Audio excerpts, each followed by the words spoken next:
بکری اسود ہیں. اسود ویسے بھی کالے رنگ والے کو کہتے ہیں، اور یہ اسم با مسمہ ہیں.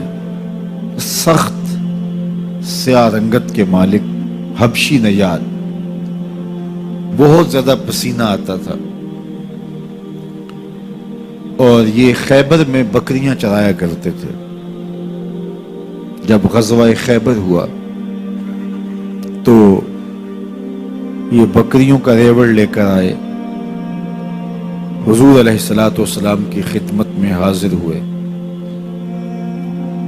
اور کہا اگر میں اسلام لے آؤں تو مجھے کیا ملے گا؟ تو کہا کہ تمہیں بھی وہی ملے گا جو ابو بکر و عمر کو ملا ہے،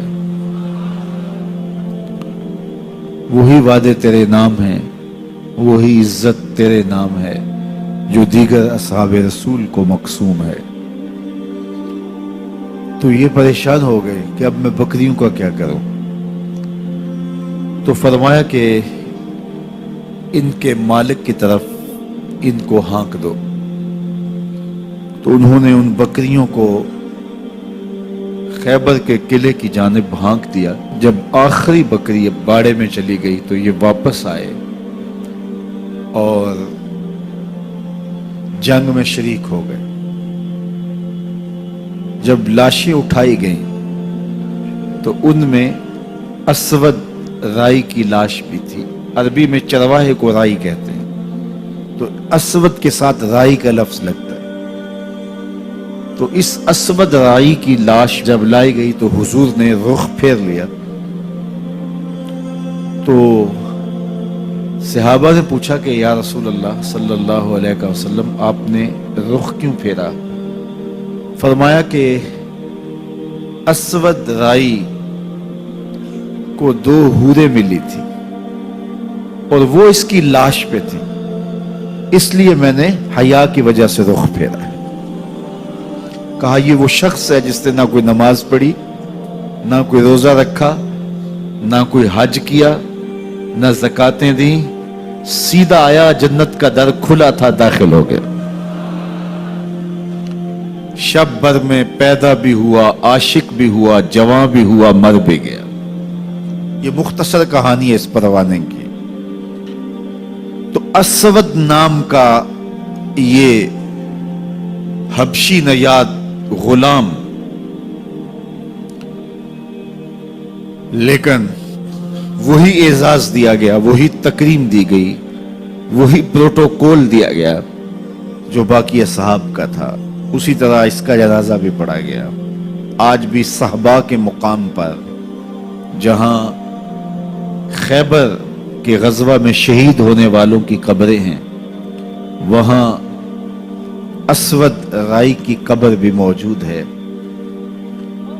جو عزتوں کا نشان ہے اور قیامت تک آنے والے لوگوں کو بتا رہی ہے کہ اسلام کرشی اور حبشی کو ایک صف میں کھڑا کرتا ہے.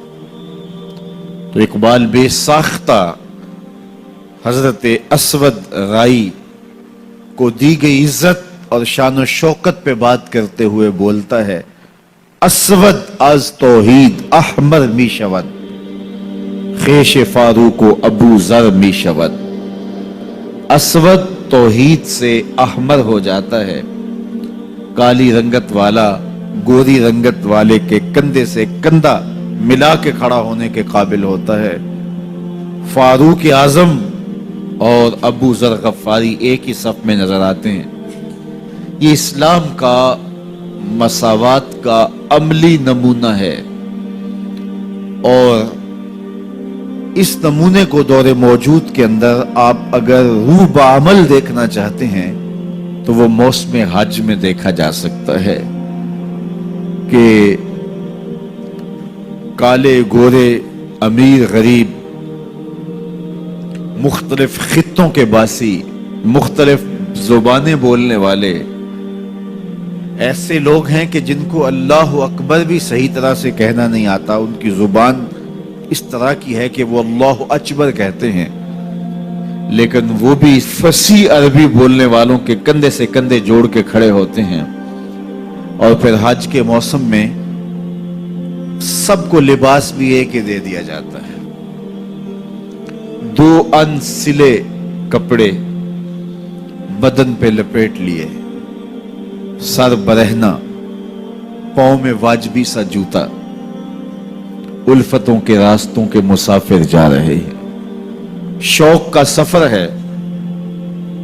کوئی بھی زبان رکھنے والا ہو، کسی بھی خطے کا باسی ہو، اس کی ماں بولی کوئی بھی ہو، لیکن آج ساری بولیاں بھی چھوڑ دی، ایک ہی بولی بول رہا ہے، لبیک اللہم لبیک لبیک لا شریک لک لبیک ان الحمد والنعمت لک والملک لا شریک لک۔